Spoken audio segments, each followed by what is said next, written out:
Salut à tous. Nouvelle vidéo sur ma série des Sonoff Po. Donc lors de ma dernière vidéo, je vous ai montré comment flasher les Sonoff avec le firmware Espurna. Sauf que je me suis rendu compte qu'avec ce nouveau firmware, on avait des erreurs assez importantes sur la lecture de l'intensité des tensions. J'avais une vingtaine de volts de différence sur le secteur, ce qui est beaucoup trop pour des mesures précises. Mais heureusement, Espurna est très bien fait, et il y a une rubrique spéciale pour calibrer le sensor, le capteur à l'intérieur. Donc je vais vous montrer ça tout de suite.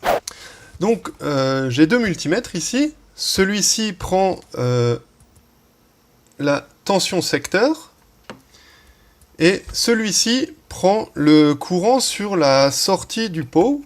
Et pour pouvoir correctement calibrer, il faut une charge qui est 100% résistive.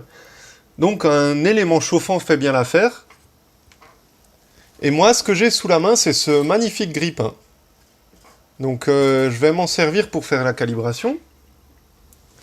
Donc on peut voir que là, j'active la sortie. Donc le courant est toujours à 0, c'est normal. J'allume le grille-pain. La tension a un petit peu chuté, 233 volts. On est à 3,15 ampères. Et on voit que sur l'interface, il nous indique seulement 211 volts et 2,8 ampères. Alors que voilà, on a des valeurs clairement plus élevées. Donc pour remédier à ça, on fait sauter le grille-pain, je le réactive tout de suite.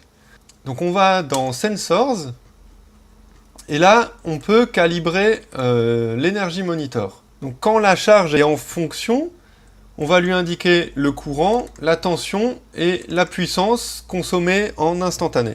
Donc pour ça, je vais le remettre en route.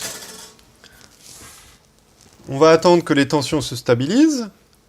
Donc on a 233 volts, et on peut dire 3, ouais, elle n'est pas stable, hein. Donc là, on voit que la valeur n'est pas stable, mais la pile est presque vide. Donc je vais changer de multimètre.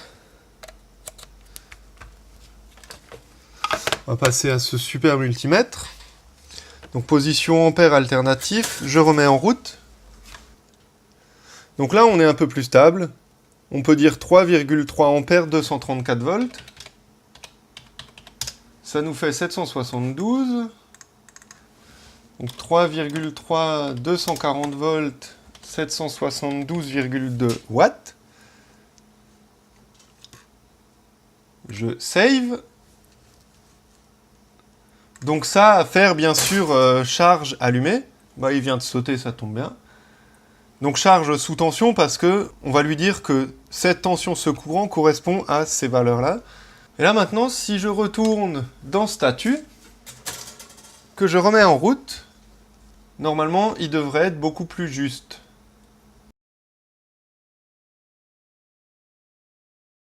Dans statut, 3,32 ampères, 235 volts. Donc on est correctement calibré. J'imagine que les variations là, c'est simplement les tolérances de la puce. Donc voilà comment effectuer la calibration.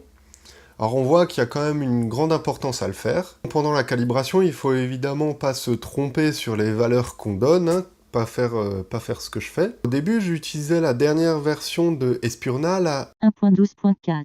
mais la calibration ne marchait pas, j'arrivais pas à comprendre pourquoi. À chaque fois que j'entrais des valeurs, il les prenait pas en compte, c'était bizarre. J'ai cherché un petit peu, j'ai vu que j'étais pas le seul dans ce cas, et la solution pour remédier à ça, c'est d'utiliser la version 1.12.1. ce que je fais dans cette vidéo. Et là, la calibration marche impeccable du premier coup. Donc je vous mets les deux versions, la 1.14 et la 1.12, en description de cette vidéo. Et prochaine et dernière étape, ça sera de relier les Sonoff Po à mon système domotique qui est Domotix, afin de centraliser les valeurs des Sonoff Po. Oui, parce que j'en ai pas qu'un, j'en ai quelques-uns sous la main. Afin que justement tout soit centralisé à un seul endroit, qu'on puisse, à partir de mon interface web, accéder à toutes les valeurs des différents Sonoff, et également de pouvoir couper les relais qu'il y a dedans par une seule et même interface. Donc tout ça, je vous le montrerai dans la prochaine vidéo. À bientôt! Salut!